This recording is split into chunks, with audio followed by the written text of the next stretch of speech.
Hello friends, welcome to the TN bankers YouTube channel. நம்ம சேனலுக்கு புதுசாக இருந்தால் சேனலை சப்ஸ்கிரைப் பண்ணிக்கோங்க. இந்த வீடியோக்கு லைக் பண்ணிக்கோங்க, உங்கள் ஃப்ரெண்ட்ஸுக்கு ஷேர் பண்ணுங்கள். ஐடிபிஏ ஜேஐஎம்முக்கு அப்ளை பண்ண இன்றைக்கி தான் லாஸ்ட் டேட் ஃப்ரெண்ட்ஸ். நீங்கள் இந்த ஜாப்புக்கு ஜாயின் பண்ணுறீங்களோ இல்லையோ கண்டிப்பாக இந்த எக்ஸாம் அப்ளை பண்ண சொல்லுவேன். அதுக்கான பெனிஃபிட்ஸ் என்னென்ன இருக்குது இதுக்கு அப்ளை பண்ணுறதுனால அப்படிங்கிறத உங்களுக்கு கிளியராக எக்ஸ்பிளைன் பண்ணுறேன். வீடியோ ஃபுல்லாக பாருங்கள். ஸோ உங்களுக்கு கிளியர் கட்டாக என்னென்னு புரியும். ஐஓபி எல்பிஓக்கு நிறைய பேர் அப்பியர் ஆவீங்க.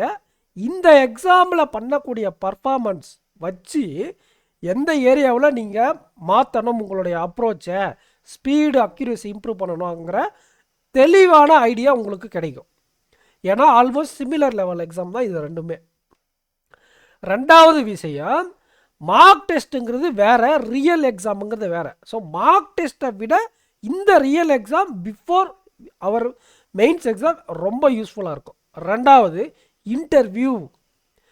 ஒரு இன்டர்வியூ மார்க் இன்டர்வியூங்கிறது வேறு, ஐபிபிஎஸ் கண்டக்ட் பண்ணக்கூடிய ரியல் இன்டர்வியூ வேறு. இந்த ஜேஎம் இன்டர்வியூன்றது பேங்க்குக்காக அஃபிஷியலாக வைக்கக்கூடிய இன்டர்வியூ. அதனால் அப்கமிங் ஐபிபிஎஸ் அண்ட் ஆர்ஆர்பி இந்த எக்ஸாமுக்கு தேவையான இன்டர்வியூ எக்ஸ்பீரியன்ஸாகவும் இதை நம்ம யூட்டிலைஸ் பண்ணிக்கலாம். ரைட்டுங்களா? மூணாவது விஷயம், கரண்ட் அஃபயர்ஸ். என்னதான் நீங்கள் ஸ்ட்ராட்டஜி அப்ளை பண்ணாலும், என்னதான் ப்ராக்டிஸ் பண்ணாலும், எவ்வளோ மார்க் டெஸ்ட் போட்டாலையும் ரியல் எக்ஸாமில் போயிட்டு நீங்கள் படிக்கக்கூடிய மெத்தடை அப்ளை பண்ணி அதிலிருந்து நீங்கள் ஒரு லெசன் எடுத்து ப்ரிப்பேர் பண்ணுவீங்க தெரியுமா? அதுதான் உங்களுக்கு சக்ஸஸை வாங்கி கொடுக்கும். மார்க் டெஸ்ட்டுங்கிறது அவங்க வெப்சைட்டில் இருக்கக்கூடிய கொஸ்டின்ஸை தான் மார்க்கு கொடுப்பாங்க.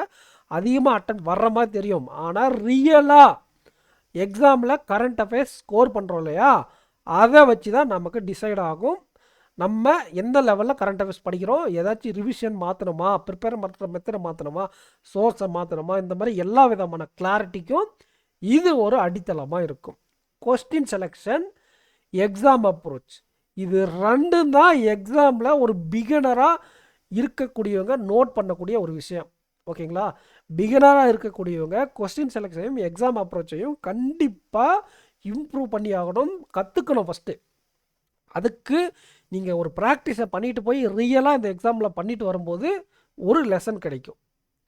என்ன சார் அந்த கொஸ்டின் செலெக்ஷன் எக்ஸாம் அப்ரோச்னு எல்லாத்துக்கும் இதையே சொல்கிறீங்களா அப்படின்னா, மார்க் டெஸ்ட்டில் இருக்கக்கூடிய கொஸ்டின் வேறு, ரியல் எக்ஸாமில் இருக்கக்கூடிய கொஸ்டின்ஸ் வேறு.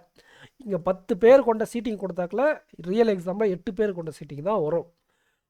அதனால் மார்க்லங்கிறது ரொம்ப நீங்கள் கற்றுக்க முடியாது, ப்ராக்டிஸ் மட்டும்தான் பண்ண முடியும். உண்மையான லெசன்ஸ் நீங்கள் ரியல் எக்ஸாம்பிள் தான் கற்றுக்க முடியும். அதுக்கு இந்த எக்ஸாம் யூஸ்ஃபுல்லாக இருக்கும். நீங்கள் ஜாயின் பண்ணாது உங்களோட விருப்பம். அது நான் பின்னாடி கரியர் ஆப்பர்ச்சுனிட்டி, அது எப்படி க்ரோத் இருக்கும், ஒர்க் ப்ரெஷர், அதெல்லாம் சொல்லுவேன். ஓகேங்களா? உங்களுடைய உண்மையான real level after long gap exam எழுதுவீங்க நிறைய பேர் எல்பிஓக்கு. ஸோ நீங்கள் உண்மையிலே எந்த லெவலில் இருக்கீங்க, உங்களோட ஸ்பீட் என்ன அப்படிங்கிறத தெரிஞ்சுக்கலாம். புதிய ஆஸ்பிரண்ட்டாக இருந்தால் ஒரு எடுத்த உடனே பெரிய அஃபிஷியலான எக்ஸாம் எழுதுறதுக்கு முன்னாடி அஃபிஷியலாக கண்டக்ட் பண்ணக்கூடிய இந்த மாதிரி சின்ன சின்ன எக்ஸாம்ஸ் எழுதுறதுனால கண்டிப்பாக அது உங்களுக்கு ஒரு பாடத்தை கற்பிக்கும். ஓகேங்களா? எல்லா பாயிண்ட்டும் டிஸ்கஸ் பண்ணிட்டேன். மேஜர் பாயிண்ட், அப்கமிங் எக்ஸாமுக்கு இது ஒரு ட்ரையலாக இருக்கும். கொஸ்டின் செலெக்ஷன் இம்ப்ரூவ் பண்ணணும், எக்ஸாம் அப்ரோச்சை கற்றுக்கலாம், சிஏ நீங்கள் கரெக்டாக ப்ரிப்பேர் பண்ணுறீங்களான்ற ஐடியா கிடைக்கும். முக்கியமாக இன்டர்வியூக்கு இது ரொம்ப யூஸ்ஃபுல்லாக இருக்கும். இதில் அட்டன் பண்ணக்கூடிய இன்டர்வியூ. ஓகே, 676 வேகன்சிஸ் இருக்குது. கரியர் க்ரோத்தை நான் சொல்கிறேன். இன்றைக்கி தான் அப்ளை பண்ணக்கூடிய லாஸ்ட் டேட், அப்ளை பண்ணிவிடுங்க. ஓகே, இன்றைக்கி தான் அப்ளை பண்ணக்கூடிய லாஸ்ட் டேட், அப்ளை பண்ணிவிடுங்க.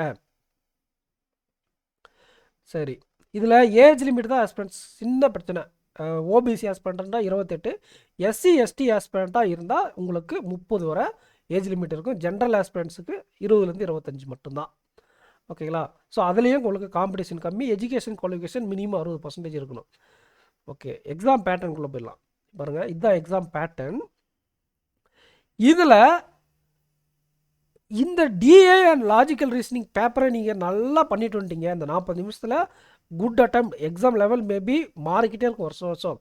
கேட்ட லெவலில் நீங்கள் பெஸ்ட் பர்ஃபார்மன்ஸ் பண்ணிட்டீங்க அப்படின்னா அப்கமிங் ஆர்ஆர்பியில் உங்களுக்கு நல்ல சான்சஸ் இருக்குன்னு அர்த்தம். ஒரு வேளை நீங்கள் எங்கேயாச்சும் இங்கே பஸ்ஸுலையோ டிஐலையோ எங்கேயோ நீங்கள் அடி வாங்குறீங்க அப்படின்னா வந்து டே அண்ட் நைட் எஃபர்ட் போட்டு இம்ப்ரூவ் பண்ணிக்கலாம். ரெண்டாவது ஜென்ரல் அவேர்னஸ், ஆல்ரெடி சொன்ன மாதிரி கம்ப்யூட்டர் அவேர்னஸ், இது ரெண்டுமே இதில் இருக்கும். ஸோ உங்களுடைய லெவல் என்னன்றதை தெரிஞ்சுக்கலாம். கரியர் குரோத்தை பார்த்துடலாங்களா? இதுதான் எக்ஸாம் பேட்டர்ன். மற்றபடி குவான்டிட்டி ஆப்டிடியூடில் உங்களுக்கு ஆப்டிடியூட் தான் இருக்கும். எக்ஸப்ட் டிஐ மற்ற எல்லா டாப்பிக்கும் இருக்கும். இங்கிலீஷ் லாங்குவேஜ் எப்பயுமே இருக்கக்கூடிய இங்கிலீஷ் லாங்குவேஜ் தான். நான் ஸ்ட்ராட்டஜி வீடியோ தனியாக கொடுக்குறேன். கரியர் க்ரோத், கரியரில் நீங்கள் இதில் போனீங்களான்னா ஃப்யூச்சரில் நல்ல வேலை இருக்கும். பட் ஆனால் ஃப்யூச்சர் வேறு சஸ்டெயின் ஆகிறது கொஞ்சம் சேலஞ்சிங்கான டாஸ்க். ஏன்னா முன்னெல்லாம் ஏஎம் டைரெக்டாக எடுத்திருந்தாங்க, இப்போ ஜேஏஎம்மாக எடுக்கிறாங்க. நீங்கள் ஏஎம்மாக ஆகணும்னா 3 வருஷம் நீங்கள் ஒர்க் பண்ணால் தான் ஏஎம்மாக ஆக முடியும். ஏஎம்மாக நீங்கள் 2 வருஷம் ஒர்க் பண்ணி எக்ஸ்பீரியன்ஸ் கெயின் பண்ணி வச்சாதான் இப்போ ரீசண்டாக நடந்த எஸ்பிஐ சிபிஓ இருக்கு இல்லையா, அந்த மாதிரி சிபிஓ எக்ஸாமுக்கும் ஆர்ஆர்பி ஸ்கேல் 2 ஆஃபீஸருக்கும் நீங்கள் எலிஜிபிள் ஆகலாம். அந்த எக்ஸாம் கரெக்ட் பண்ணி பப்ளிக் செக்டருக்குள்ளே உள்ளே வந்துடலாம். ஓகேங்களா? இந்த ஐடிபிஐ ஏஎம் உடைய சேலரிங்கிறது எஸ்பிஐ பிஓவோட அதிகம்.